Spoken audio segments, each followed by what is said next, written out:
दया करो बसो मन आए, मोहि निर्गुण लीजै लाड लाए।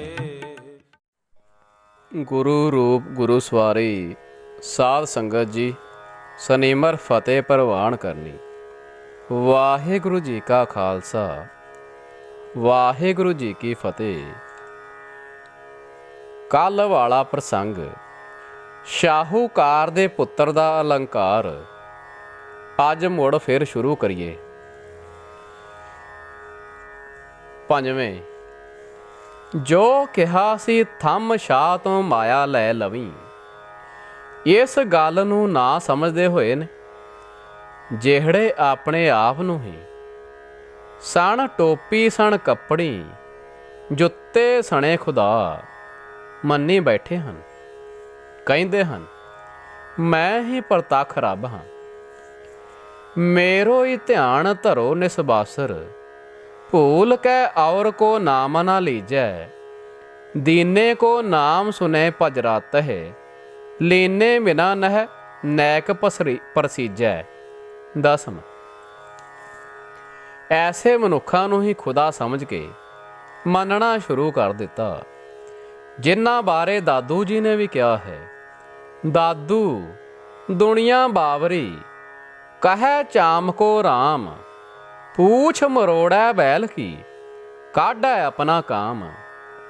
ਕਿਸੇ ਨੂੰ ਪੁੱਛ ਕੇ ਵੇਖ ਲਵੋ, ਘਾਟ ਨਾ ਕਿਨਹੀ ਕਹਾਇਆ। सब कहते है पाया। दरबारी दास ने ठीक ही किया है।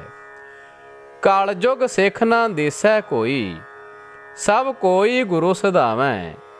चेला बनना तां कोई पसंद ही नहीं करता। अजीहा है घर घर होए बैठ है रामा। दसम, एक दिवस चलै कोऊ मत, दोए दिओस चलाहेगे। नृप जोर करोर, करोर कै दिन तीसरे मिट जाहेगे। दसम, वेण गुण गुरु सदाए दे, ओए खोटे मठे। वार छतवीं, जो डुबंदे आप सो तराए किन खे। देह अंधारी अंध, सुंजी नाम विहूणियां। बिन नावै सब कोई निर्धन, सतगुर बूझ बुझाई।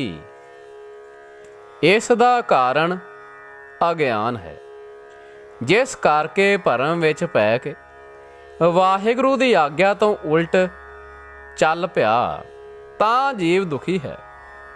तां सतगुरां ने तरस करके दस्या, जदों परमेश्वर रूप शाह दे मित्र सतगुरु जी श्री गुरु ग्रंथ साहिब जी इस जीव नूं मिले, उन्हां ने इस दी ढैंदी कला ते विगड़ी होई सूरत देख के कहा, हैं तूं तां परमेश्वर शाह दा पुत्र होण करके सब जूना ते तेरी सरदारी सी। जैसे आवर जोन तेरी पनहारी, इस धरती मह तेरी सिकदारी। सागल जोन मह तू सिर धरिया, ते की गल है तेरी हालत तां बाकी जूना तो भी मंदी है। सतगुरां ने असली भेद भाव समझाया कि सत संगत रूप हट है, जिस रूप छाएवाना दे हेठ दी जाना कर। ਜਾਂ ਛਾਵੇਂ ਛਾਵੇਂ ਅੰਮ੍ਰਿਤ ਵੇਲੇ ਆਸਾ ਦੀ ਵਾਰ ਦਾ ਕੀਰਤਨ ਤੇ ਕਥਾ ਸੁਣਨ ਜਾਇਆ ਕਰ, ਅਤੇ ਸਾਰਾ ਦਿਨ ਦਸਾਂ ਨਵਾਂ ਦੀ ਕਿਰਤ। ਜੈਸੇ ਹਾਥ ਪਾਓ ਕਰ ਕਾਮ ਸਭ, ਚੀਤ ਨਿਰੰਜਨ ਨਾਲ। ਸੋ ਦਸਾਂ ਨਵਾਂ ਦੀ ਕਿਰਤ ਕਰਦਾ ਹੋਇਆ ਵੀ ਪਰਮੇਸ਼ਰ ਨੂੰ ਚੇਤੇ ਰੱਖਿਆ ਕਰ। ਸ਼ਾਮੀ ਫੇਰ ਸਤ ਸੰਗਤ ਰੂਪ ਹੱਟ ਤੇ ਜਾ ਕੇ ਕਥਾ ਕੀਰਤਨ ਸੁਣ ਕੇ ਜਨਮ ਨੂੰ ਸਫਲਾ ਕਰ।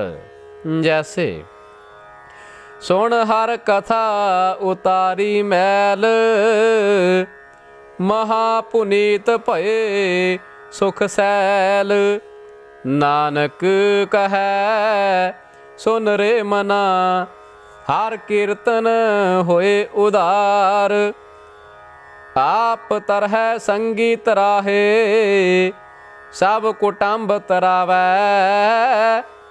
ਕੋਈ ਨਾ ਜਾਣੈ ਕੋਈ ਨਾ ਮਾਨੈ ਸੇ ਪ੍ਰਗਟ ਹਰ ਦੁਆਰੇ। ਸਤ ਸੰਗਤ ਰੂਪ ਹਟ ਤੋਂ ਅਨੇਕਾਂ ਨੇ ਖੱਟੀ ਹੈ ਤੇ ਨਾਮ ਰੂਪੀ ਪੂੰਜੀ ਵਾਲੇ ਵੱਡੇ ਸ਼ਾਹੂਕਾਰ ਬਣੇ ਹਨ। ਧਨਵੰਤ ਨਾਮ ਕੇਵਣ ਜਾਰੇ। ਭਗਤ ਭਗਤ ਜਗ ਵਜਿਆ ਚਹੂ ਚੱਕਾਂ ਦੇ ਵਿੱਚ ਚਮਰੇਟਾ। ਐਸੀ ਸੋਭਾ ਜਨੈ ਕੀ ਜੇਵੜ ਹਰ ਪ੍ਰਤਾਪੈ। ਹਰ ਹਰ ਜਨ ਦੋਈ ਏਕ ਹੈ ਬਿਬ ਵਿਚਾਰ ਕਛੁ ਨਾਹੇ। ਜਲ ਤੇ ਉਪਜ ਤਰੰਗ ਜਿਉ ਜਲ ਹੀ ਬਿਖੈ ਸਮਾਹੇ। ਸਤਿਗੁਰਾਂ ਦੇ ਸਮਝਾਉਣ ਤੋਂ ਜੀਵ ਨੇ ਕਮਾਈ ਕਰਕੇ ਸਤ ਸੰਗਤ ਰੂਪੀ ਹੱਟ ਤੋਂ ਬੜਾ ਲਾਹਾ ਲਿਆ ਅਤੇ ਸੱਚਾ ਨਾਮ ਧਨ ਪ੍ਰਾਪਤ ਕਰਕੇ ਫਿਰ ਸ਼ਾਹ ਬਣ ਗਿਆ। ਜੈਸੇ ਭਾਗ ਠੜੇ ਹਰ ਸੰਤ ਤੁਮਾਰੇ ਜਿਨ ਘਰ ਧਨ ਹਰ ਨਾਮਾ। ਜਿਸ ਨਾਮ ਹਿਰਦੈ ਤਿਨ ਕੋਟ ਧਨ ਆਪਾਏ। ਜਿਉ ਜਲ ਮਹਿ ਜਲ ਆਏ ਖਟਾਨਾ ਤਿਉ ਜੋਤੀ ਸੰਗ ਜੋਤ ਸਮਾਨਾ। ਪਰਮੇਸ਼ਰ ਵਿੱਚ ਭੇਦਤਾ ਦਾ ਆਨੰਦ ਲੈਣ ਲੱਗ ਪਿਆ। ਦੂਜੇ ਉਧਾਰ ਦੇ ਕੇ ਨਾਮ ਮੰਗਣ ਦਾ ਭਾਵ ਹੈ ਸਤਿਗੁਰਾਂ ਨੂੰ ਤਨ ਮਨ ਧਨ ਸਭ ਕੁਝ ਦੇ। ਜੈਸੇ ਤਨ ਮਨ ਧਨ ਸਭ ਸੌਪ ਗੁਰ ਕੋ ਹੁਕਮ ਮੰਨੈ ਪਾਈਐ। ਨਿਸ਼ਕਾਮ ਭਗਤੀ ਕਰ ਭਗਤੀ ਦੇ ਬਦਲੇ ਕੁਝ ਨਾ ਮੰਗ। ਜਿਸ ਤਰ੍ਹਾਂ ਬਿਸ਼ਨ ਸਿੰਘ ਰਾਜੇ ਦੀ ਛੋਟੀ ਰਾਣੀ ਨੇ ਲਾਲ ਰੰਗ ਲਾ ਕੇ ਸੱਸਾ ਲਿਖ ਦਿੱਤਾ ਸੀ ਕਿ ਲਾਲਸਾ ਹੈ ਤੁਹਾਡੇ ਸਰੂਪ ਦੀ, ਹੋਰ ਕਿਸੇ ਚੀਜ਼ ਦੀ ਇੱਛਾ ਹੀ ਨਹੀਂ। ਰਾਜਾ ਪਦਾਰਥ ਵੀ ਲੈ ਕੇ ਤੇ ਆਪ ਵੀ ਉਸ ਦੇ ਹੀ ਮਹਿਲੀਂ ਗਿਆ। ਇਸੇ ਤਰ੍ਹਾਂ ਜੋ ਨਿਸ਼ਕਾਮ ਭਗਤੀ ਕਰਦਾ ਹੈ ਪਰਮੇਸ਼ਰ ਉਸ ਨੂੰ ਕਿਸੇ ਪ੍ਰਕਾਰ ਦੀ ਥੋੜ ਨਹੀਂ ਰਹਿਣ ਦਿੰਦਾ। ਜੈਸੇ ਪ੍ਰਭ ਘਾਲਿਆ ਕਿਸੇ ਕਾ ਇੱਕ ਤਿਲ ਨਾ ਗਵਾਈ। ਜੋ ਜਨ ਹਰ ਕਾ ਸੇਵਕੋ ਹਰ ਤਿਸ ਕੀ ਕਾਮੀ। ਉਹ ਤਾਂ ਐਸਾ ਬੇਅੰਤ ਹੈ ਜਿਨ੍ਹਾਂ ਨੇ ਆਪਣੇ ਲੋਭ ਕੋ ਕੀਨੋ ਮੀਤ ਉਹਨਾਂ ਨੂੰ ਵੀ ਸਗਲ ਮਨੋਰਥ ਮੁਕਤ ਪਦ ਦੀਤ। ਸੋ ਇੱਕ ਵਾਰੀ ਤਨ ਮਨ ਧਨ ਸਤਿਗੁਰੂ ਜੀ ਨੂੰ ਭੇਟਾ ਕਰਕੇ ਮੁੜ ਕੇ ਮੇਰ ਮਨ ਮਰਜ਼ੀ ਨਹੀਂ ਕਰਨੀ। ਤੀਜੀ ਸਿੱਖਿਆ ਸੀ ਮਿੱਠਾ ਭੋਜਨ ਛਕੀ। ਇਸ ਤੋਂ ਕਹਿਣ ਤੋਂ ਭਾਵ ਸੀ ਸਭ ਰਸ ਮੀਠੇ ਮੰਨਿਐ ਸੁਣਿਐ ਸਾਲੋਣੇ। ਖਟ ਤੁਰਸੀ ਮੁਖ ਬੋਲਣਾ ਮਾਰਣ ਨਾਦ ਕੀਏ। 36 ਅੰਮ੍ਰਿਤ ਪਾਓ ਏਕ ਜਾ ਕੋ ਨਦਰ ਕਰੇ। ਸਭੇ ਵਸਤੂ ਕੌੜੀਆ ਸੱਚੇ ਨਾਉ ਮਿੱਠਾ। ਸਾਧ ਆਇਆ ਤਿਨ ਹਰ ਜਨਾ ਚਖ ਸਾਦੀ ਡਿਠਾ। ਨਾਮ ਜਪਣ ਦੀ ਰੁਚੀ ਜਾਗਣੀ ਭੁੱਖ ਲੱਗਣੀ ਹੈ।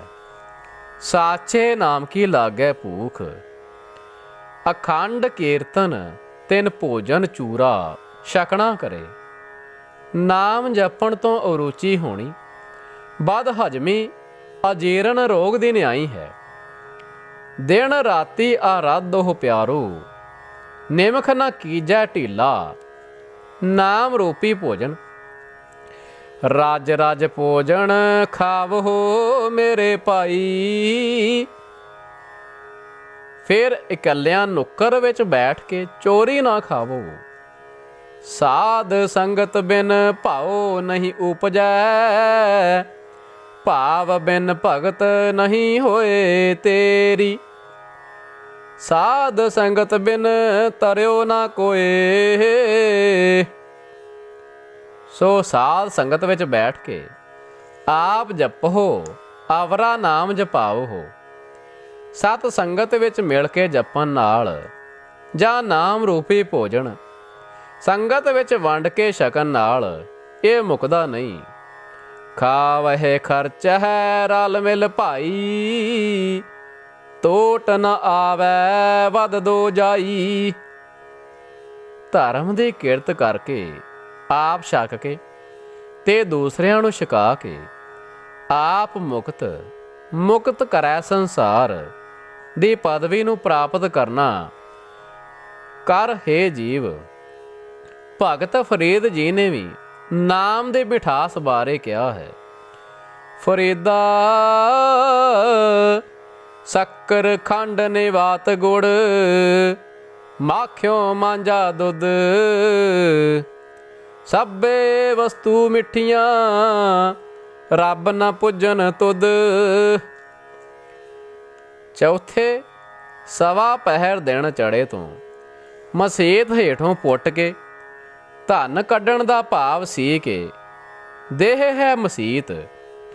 ਸਵਾ ਪਹਿਰ ਤੋਂ ਭਾਵ ਹੈ ਕਿ ਬਾਲ ਅਵਸਥਾ ਵਿੱਚ ਹੀ ਭਗਤੀ ਕਰਨੀ ਆਰੰਭ ਦੇਵੇ।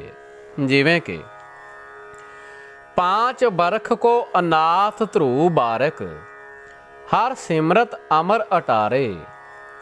ਪਹਿਲੇ ਪਹਿਰੇ ਫੁੱਲੜਾ, ਫਲ ਭੀ ਪੱਛਾ ਰਾਤ। ਜੋ ਜਾ ਗਨ ਲਹਨ ਸੇ, ਸਾਈ ਕੰਨੋ ਦਾਤ। ਜਾਂ ਅੰਮ੍ਰਿਤ ਵੇਲਾ ਸੱਚ ਨਾਉ, ਵਡਿਆਈ ਵਿਚਾਰ। ਜਾਂ ਸਬਾਹੀ ਸਾਲਾਹ, ਜਿਨੀ ਧਿਆਇਆ ਇੱਕ ਮਨ। ਸੇਈ ਪੂਰੇ ਸਾਹ, ਵਖਤੈ ਉਪਰ ਲੜ ਮੁਏ। ਬਾਲ ਅਵਸਥਾ ਹੀ ਅੰਮ੍ਰਿਤ ਵੇਲਾ ਹੈ। ਸਵਾ ਪਹਿਰ ਤੜਕੇ ਦੀ ਨਿਆਈ। ਦੇਹ ਰੂਪੀ ਮਸੀਤ ਵਿੱਚੋਂ ਨਾਮ ਧਨ ਦੀ ਪ੍ਰਾਪਤੀ ਵਾਸਤੇ ਦੇਹ ਅਭਿਮਾਨ ਰੂਪ ਮਿੱਟੀ ਨੂੰ ਅੰਦਰੋਂ ਪੁੱਟਣਾ ਕਰੇ। ਮਸੀਤ ਢਾਉਣ ਵਾਂਗ ਗਵਾਂਢੀਆਂ ਦਾ ਦਿਲ ਨਾ ਢਾਹੇ। ਕੌੜੇ ਫਿੱਕੇ ਬੋਲ ਬੋਲ ਕੇ ਅੰਤਰਮੁਖ ਬ੍ਰਿਤੀ ਕਰਨ ਰੂਪ ਡੂੰਘੀ ਕਰੇ।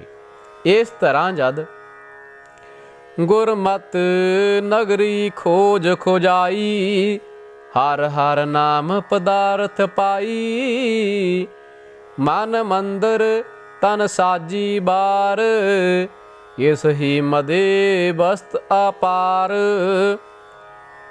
ਯਥਾ ਜੋ ਬ੍ਰਹਮੰਡੇ ਸੋਈ ਪਿੰਡੇ, ਜੋ ਖੋਜੈ ਸੋ ਪਾਵੈ।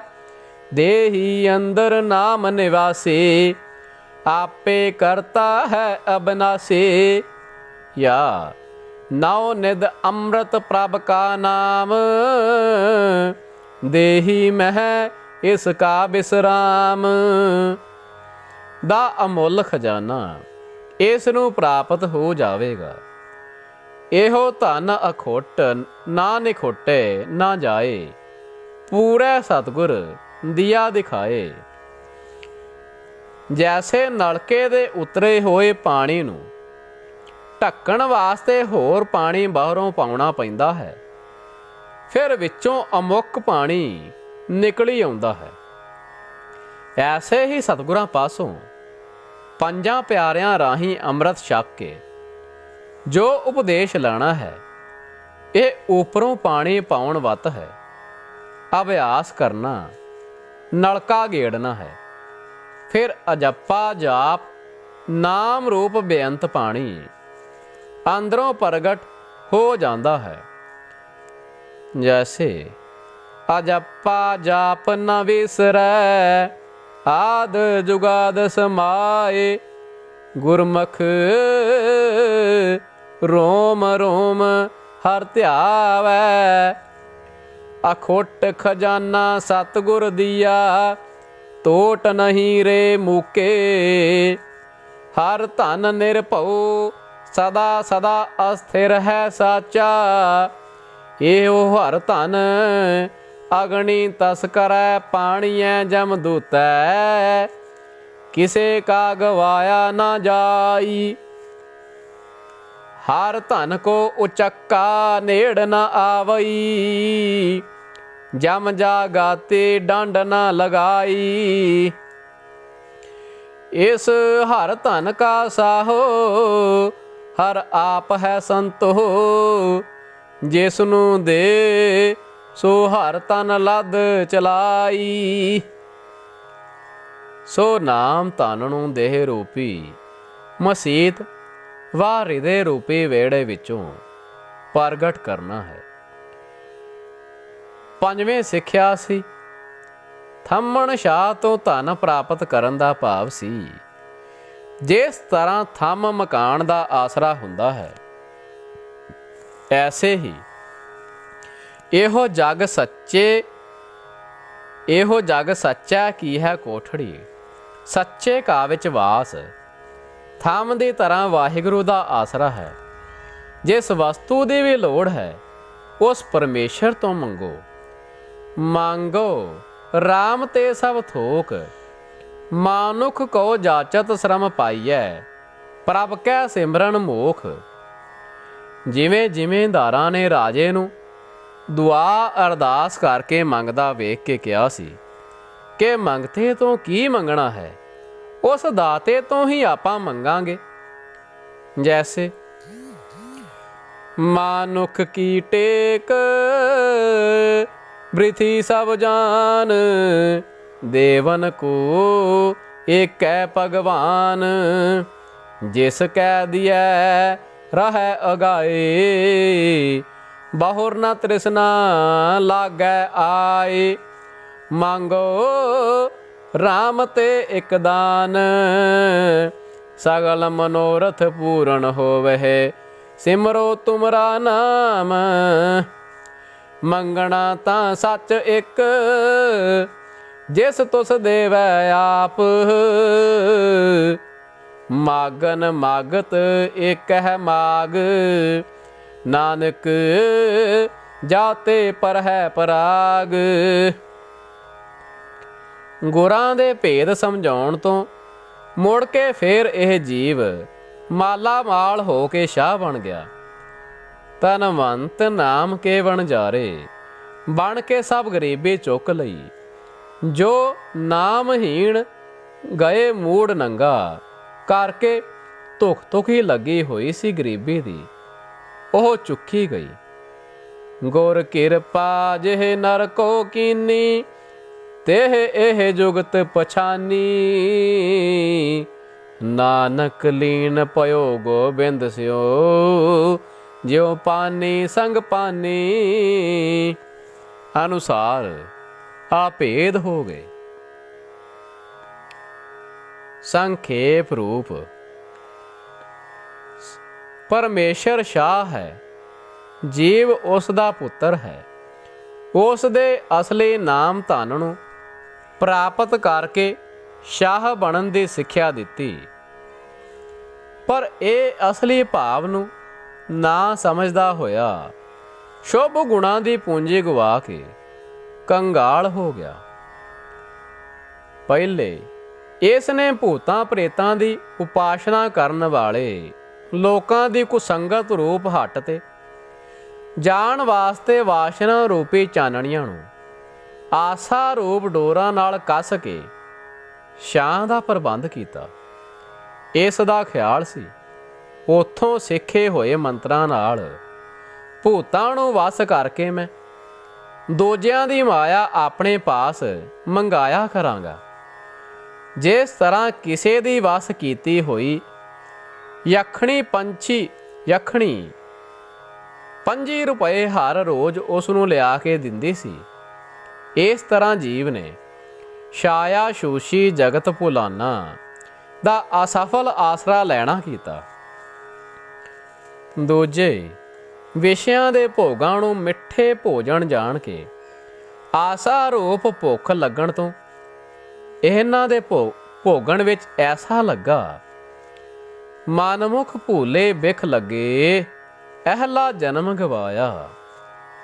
ਤੀਜੇ ਸ਼ਬਦ ਸਪਰਸ਼ ਰੂਪ ਰਸ ਗੰਧ ਇੰਦਰੀਆਂ ਦੇ ਵਿਸ਼ਿਆਂ ਦੇ ਸੁਣਨ ਸੁੰਘਣ ਵਿੱਚ ਐਸਾ ਮਨ ਨੂੰ ਦਿੱਤਾ, ਜੈਸੇ ਫਰੇਦਾ ਅੱਖੀ ਦੇਖ ਪਤੀਣੀਆਂ, ਸੁਣ ਸੁਣ ਰੀਣੇ ਕੰਨ। ਐਸਾ ਮਨ ਨੂੰ ਦਿੱਤਾ, ਹੋ ਗਏ ਬੋਲੇ। ਅਜੇ ਵੀ ਇਹਨਾਂ ਵੱਲੋਂ ਤ੍ਰਿਪਤੀ ਮੰਨ ਕੇ ਇਹਨਾਂ ਦਾ ਦਮਨ ਨਹੀਂ ਕਰਦਾ, ਇੱਛਾ ਨਹੀਂ ਮੁੱਕੀ।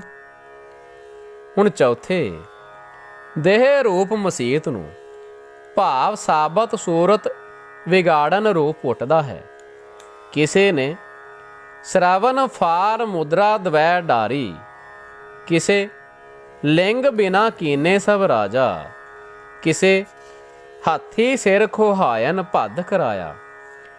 ਪੰਜਵੇਂ ਕਿਸੇ ਸਣ ਟੋਪੀ ਸਣ ਕੱਪੜੀ, ਜੁੱਤੇ ਸਣੇ ਖੁਦਾ, ਬਣੇ ਬੈਠੇ ਥੰਮਣ ਸ਼ਾਹ ਤੋਂ ਹੀ ਰੱਬ ਜਾਣ ਕੇ ਮੰਗਣਾ। ਉਪਦੇਸ਼ ਲੈਣਾ ਸ਼ੁਰੂ ਕਰ ਦਿੱਤਾ ਕਿ ਇਹ ਮੇਰੀਆਂ ਕਾਮਨਾ ਪੂਰੀਆਂ ਕਰੇਗਾ, ਪਰ ਕੋਈ ਵੀ ਇੱਛਾ ਪੂਰੀ ਨਾ ਹੋਈ। ਅਲਪੱਗ ਗਿਆਨ ਨਾਮ ਵੀ ਹੋਣਾ ਗਰੀਬ ਹੋ ਕੇ ਝੂਰਨ ਲੱਗਾ। ਐਸੇ ਹੀ ਪਰਮੇਸ਼ਰ ਸ਼ਾਹ ਹੈ, ਜੀਵ ਪੁੱਤਰ ਹੈ। ਉਸ ਦੇ ਸਿੱਖਿਆ ਦੇ ਅਸਲ ਭਾਵ ਨੂੰ ਇਹ ਸਮਝ ਨਾ ਸਕਿਆ। ਗੁਰੂ ਰੂਪ ਮਿੱਤਰ ਨੇ ਇਸ ਨੂੰ ਸਮਝਾਇਆ, ਪਹਿਲੇ ਕਿ ਸਾਧ ਸੰਗਤ ਰੂਪ ਹਟ ਹੈ, ਜਸ ਰੂਪ ਛਾਂ ਹੇਠ ਦੀ ਗੁਰਦੁਆਰੇ ਜਾਣਾ ਕਰ। ਦੂਜੇ ਸੱਚੇ ਨਾਮ ਦੀ ਭੁੱਖ ਲੱਗਣ ਤੋਂ ਅਖੰਡ ਕੀਰਤਨ ਤਿੰਨ ਭੋਜਨ ਚੂਰਾ, ਭਗਤਾਂ ਕਾ ਭੋਜਨ ਹਰ ਨਾਮ ਨਿਰੰਜਨ, ਪਹਿਨਣ ਭਗਤ ਵਡਾਈ ਛਕਣਾ ਕਰ। ਤੀਜੇ ਗੁਰਾਂ ਨੂੰ ਤਨ ਮਨ ਧਨ ਸੌਂਪ ਕੇ ਨਿਸ਼ਕਾਮ ਭਗਤੀ ਕਰ।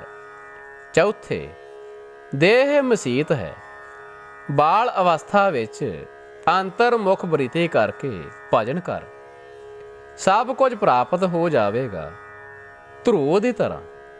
ਪੰਜਵੇਂ ਥੰਮਣ ਸ਼ਾਹ ਹੈ ਪਰਮੇਸ਼ਰ, ਉਸ ਤੋਂ ਹੀ ਸਭ ਕੁਝ ਮੰਗੋ। ਬਿਨ ਕਰਤਾਰ ਨਾ ਕੀਰਤਮ ਮਾਨੋ, ਪਾਏਂਗੇ ਜਬ ਤੇ ਤੁਮਰੇ, ਤਬ ਤੇ ਕੋਉ ਆਂਖ ਤਰੇ ਨਹੀਂ ਆਨਿਓ।